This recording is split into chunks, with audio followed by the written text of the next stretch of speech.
Hello, okay, so for today's video I'm going to talk about these two watercolour sketch paintings I did in my sketchbook and the layering technique I used and how I managed to keep some areas of the watercolour quite vibrant, and also my experiments with the Neocolor 2 wax pastels and my conclusions about how I'll probably use these pastels moving forward. Okay, so first of all I want to talk about how I managed to keep some of the watercolours very vibrant, because layering in watercolour works really well and you can come up with some beautiful results, but you also have to be careful that your colours don't become muddy because you need to paint from light to dark. So once you've got your darker colours down, it's very difficult to get a bright colour on top of that. So the way that I did this with these paintings was I put most of the bright colours down first. So here I'm putting down the blue and then this kind of yellowy green colour, and you can see in the final painting how these colours, I didn't add many layers on top of them, and they're really bright. So here's that blue area and here's that sort of greeny yellow area. I did add a little bit of colour on top of that one, but it was very bright.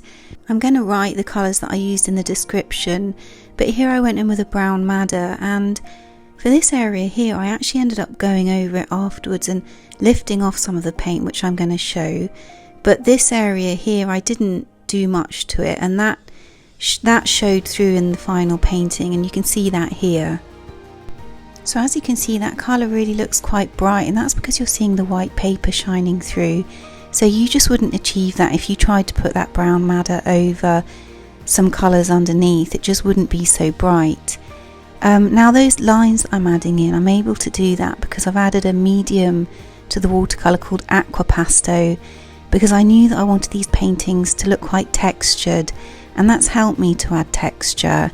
I do have some other videos about Aqua Pasto on my channel, so you could check those out if you're interested in that.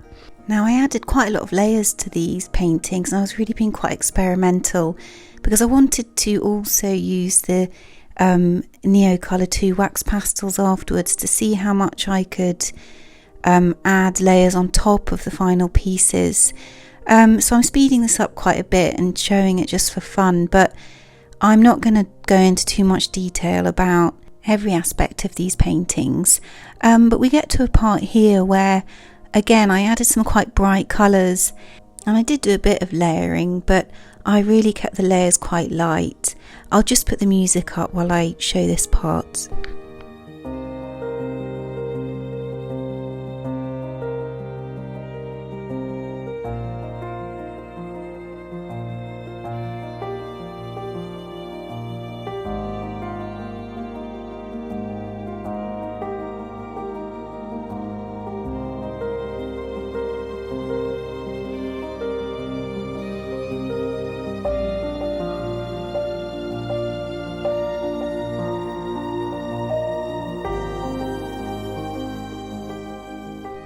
So here you can see those areas showing through in the final painting. Okay, so I mentioned the brown madder on the bottom of the right hand painting earlier on and explained that I ended up changing that colour. Now when I got to this stage I really knew that colour wasn't quite right, and I actually first of all ended up adding an even darker colour on top, which was a bit of a disaster, I thought.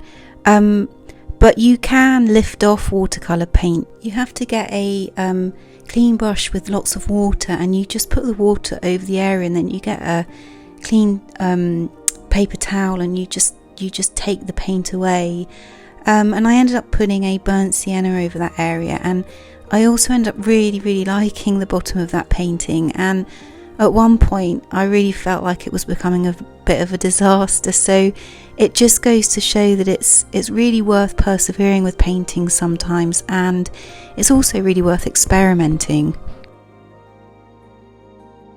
Okay, so I got to this stage with the watercolours, and you know, these paintings are still very much not finished, and I wanted to see how much I could change them using the Neocolor 2 pastels from Caran d'Ache. I just got a few colours to test them out. They are available in big packs of I think 80 or something. They're quite expensive, so I just went for I think I got 4 or 5 of them. So in the background I was just doing some collage pieces to work out what colours I was going to put. I didn't really know exactly how I was going to use these pastels because I've used the white before for highlights, but I haven't used large areas of them on paintings before. I had this idea in the first one that I was going to put quite opaque colours down, which is what I did, and you can activate these pastels by adding water.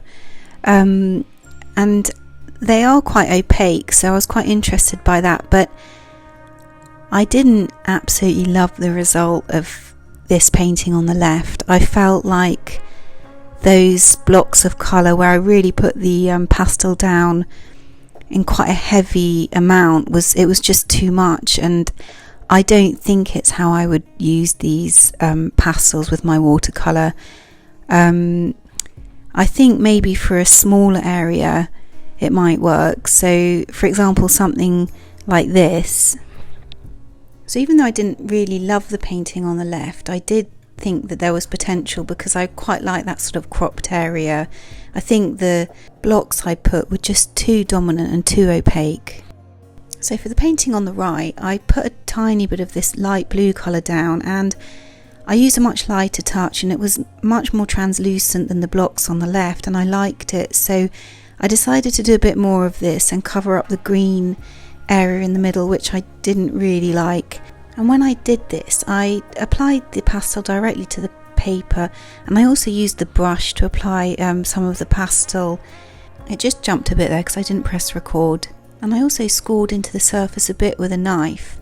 So I'll just put the music up a bit while I finish this off, and then I'll jump in again at the end.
Okay, so I was really happy with how this turned out, and for the purposes of this sketchbook painting I felt like this was done.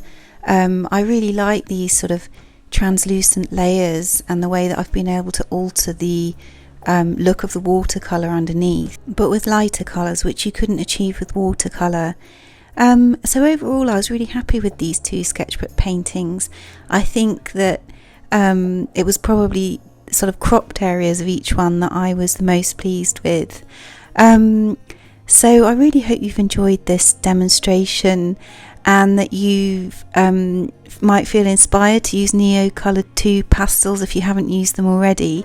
Let me know how you get on in the comments, and you might have a way that you use them. You might want to put that in the comments as well. Thank you very much for watching, and if you like this video please hit like, and if you want to see similar videos in the future then please subscribe to my channel. Okay, thank you, bye.